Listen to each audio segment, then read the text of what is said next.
नमस्कार सर्वांना. तर आता टम्म चपाती कशी फुगवायची छान छान अशी, तर घट्ट कणिक आधी मळून घेतलेली, तर ते आता नंतर तेल लावून घेतलं मस्तपैकी.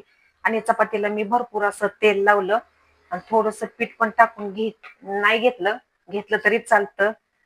मग आता त्रिकोणी चपाती झालेली आहे, तर आता कडेने फक्त अशी सडकायची फक्त, आणि मग मध्ये गदगी ठेवली तरी चालेल. खूप छान अशी चपाती होती. आणि हलक्या हाताने जर अशी लाटून घेतली की नाही, चपाती गदगी अशी खूप छान अशी लागते. आणि तर पळपुटा बरोबरच मस्तपैकी काठ सगळं सडकून घेतले ते मी. तर गदगी चपाती लाटून घेतली. तवा पण आपला आता चांगला तापलाय आता.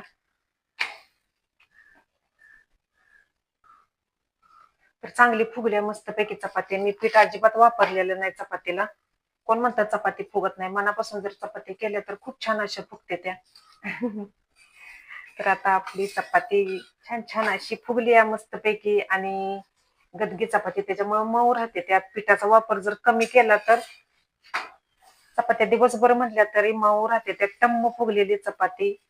आणि कणिक पण चांगली मळलेली होती मी. मस्त अशी फुगली आहे चपाती. तर मी तेल पण कमीच लावलेलं आहे चपातीला. तेल काय मला जास्त आवडत नाही लावायला, त्याच्यामुळं तर जास्ती तेल लावले तर लय मोठी जोरात चपाती फुगते. पण तेल कमीच लावलं या. आणि पिठाचा वापर पण कमीच केलेला आहे. मस्तच वाव चपाती किती छान फुगली. आणि कलर पण किती छान आलाय असा.